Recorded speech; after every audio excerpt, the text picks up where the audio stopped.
Snow TV, a spring of collective entertainment. Little things are little things, but faithfulness to little things is what matters. The Midwestern region was a division of Nigeria in 1963. It was formed from Benin and Delta provinces, with Benin City as its capital. In 1976, it was formally called Bendel State. The year 1986 will be one that will always be remembered in Nigerian history. As a year of many tragedies for both the Nigerian forces for its loss, and the terror the residents of Bendel State had to experience in the hands of a notorious robber and his gang. You may have heard of him as he goes by many names. Some call him the Law, others call him Ovigbo. He is Lawrence Anini. A lot of things happened in 1960. Notable things: Nigeria got her independence. Sinamdi Ezekeri became the first indigenous governors-general. The uprising thief riot began that same year, and one of Nigeria's most infamous criminals was born. Lawrence Anini was born on the 29th of March, 1960, in Orogo village of the Oromon local government area. It is approximately 30 kilometers from current-day Edo State. He was the second child and only son of his mother, and it would later be discovered that his father had a son with another woman. Anini's story started after he moved to Benin City, with the intention of becoming a taxi driver, one that operated within the city. Apparently, dreams do come true, and despite his young age, he had quite an influence and a say and interest in how things were run among the Motopark area boys. Anini's personality could be described as a man of little guts and a few too many bad habits. Based on the book, The Rise and Fall of Anini by Charles Enan Chone, Anini was described as thus, and I quote, "He particularly enjoyed wearing impeccably tailored suits, a spendthrift and a womanizer." Unquote. The author went on to describe Anini, and I quote, "But there was also a hidden coward in him. For that reason, to bolster his courage, he took refuge in alcohol, marijuana, and a menagerie of charms which all inspired the beast in him." Unquote.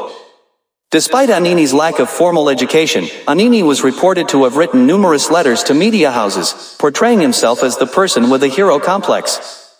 Anini's criminal journey started after he diverted his driving skills into crime and started out his new journey as the gateway driver for Benin bandits operating within the area.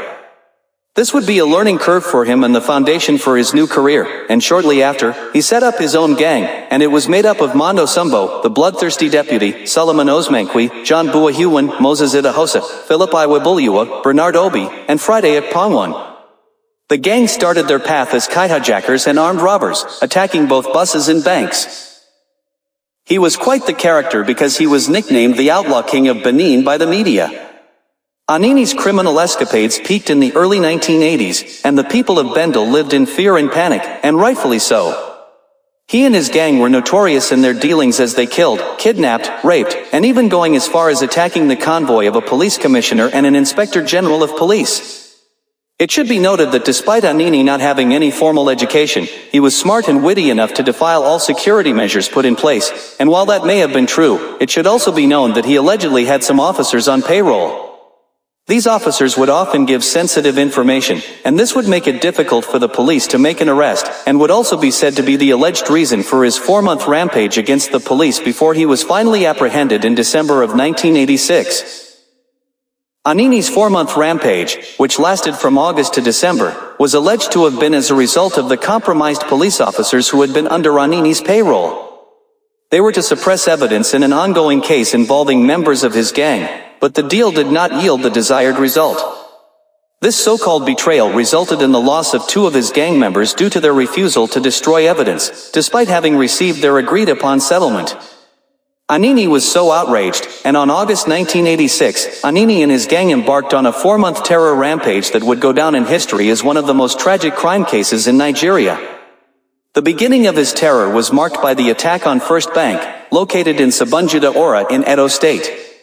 In this operation, they successfully parted with $2,000, and sadly, a policeman and others were killed.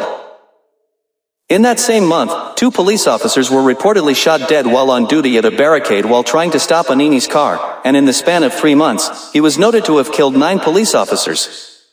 On the 6th of September of the same year, Anini and his gang snatched a Peugeot 504 from Albert Odoy, the driver of the then Assistant Inspector General of Police, Christopher Ombin. During the course of the robbery, the driver was killed and his corpse was hidden.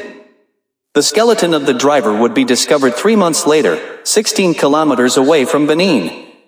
Following his previous attacks, Anini's men reportedly killed 2 policemen in a Rayo local government area, and it was still reported that 3 more robbery attacks with Anini's involvement happened that same month. A day after, Anini was said to have thrown lots of cash on the ground, and this will earn him the heart of the people, giving him the nickname Robin Hood. With the frequency and intensity of his crime, the then head of state, Ibrahim Badamasi Babangida, didn't fail to take notice of Anini's activities. He was quoted to have asked the then Inspector General, Edo of Police, and I quote, "My friend, where is Anini?" Unquote. He became an urban legend, and all sorts of rumors swirled about him. The more the police hunted and intensified their search for him, the more popular he got. Finally, on the 3rd of December, 1986, after a manhunt launched by a 10-man team of policemen led by Superintendent Kyoto Manararo, Anini was caught at number 26, Oyamusa Street, opposite Igadala Primary School, acting on a tip-off, invaded the house and apprehended him.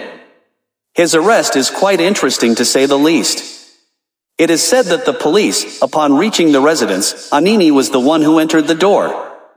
He was dressed in an underwear, and when asked by the police where Anini was, he was a bit dazed but calmed down. He claimed that Anini was inside and hiding underneath the bed. And while saying this, he tried walking past a team of police. Things got rough shortly after, and Anini went on to receive a bullet in the ankle. However, his tragedy did not stop there. He was shot some more severely on the same leg, and was asked again, and I quote, "Are you Anini?" Unquote. And he replied, and I quote, "My brother, I won't deceive you. I won't tell you lies. I'm Anini." Unquote. Anini was quoted to have blamed the murders of his victim on his deputy, Monday Osumbo, and I quote, "I only threaten people for money. I don't shoot people. It is Monday that kills." Unquote. In another quote, Anini said, and I quote, "I did not kill police. My own is to do my own. I am a driver. I drive. I always beg them not to kill police, not to kill people. My problem is that they kill my father and brother at Ibadan, and my friend, King Swewika." Unquote. Anini's arrest was received with mixed feelings due to his status in the heart of some of the locals as a Robin Hood. His arrest wasn't a particularly pleasant one to everyone. The Guardian newspaper wasn't pleased with the manner of his arrest, mostly for humanitarian reasons, calling his arrest as brutal and unfortunate. Their dissatisfaction was expressed in an editorial that was released on the 13th of December of 1986, and I quote, "The state has the duty to protect even a notoriously bad man. It cannot be said that the force used on Anini was reasonable. It was patently brutal and unfortunate." Unquote. Due to obvious disregard by the force for Anini's well-being, he was transferred to a military hospital and had one of his legs amputated. Military head Ibrahim Babangida demanded a swift trial, and after delivering a long 80-minute judgment, Anini was convicted of most of his charges, including armed robbery and possession and use of firearms. In February 1987, Anini was sentenced by Justice James Omoage, the chairman of the First Binyan Robbery and Firearms Tribunal, after which he gave a statement, and I quote, "Anini will forever be remembered in the history of crime in this country, but it would be of unblessed memory." Unquote. On the 29th of March of the same year, he, along with his deputy Osumbo, was publicly executed by the means of firing squad. It was reported by the Associated Press, and I quote, "Thousands of people from all walks in Bendel State today watched the public execution of the notorious armed robber, Lawrence Anini and Mondo Sumbo in Benin." Unquote. And that is the story of Lawrence Anini. There isn't much in regard to the name of his victims. It is said that this story has been told and will continue to be told, and sadly, without the names of those who tragically lost their lives. This story is particularly interesting because it is one of the first of its kind. We pray for the victims. May their gentle souls rest in peace and their families recover this loss.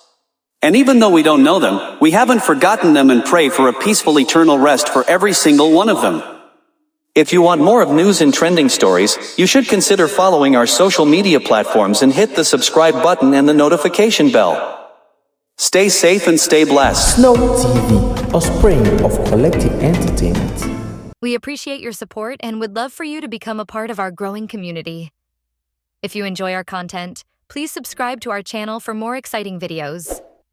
Your likes help us know what you love, and we encourage you to share our videos with friends who might enjoy them too.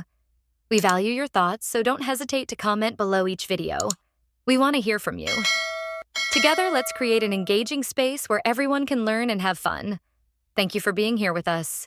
Snow TV, a spring of collective entertainment.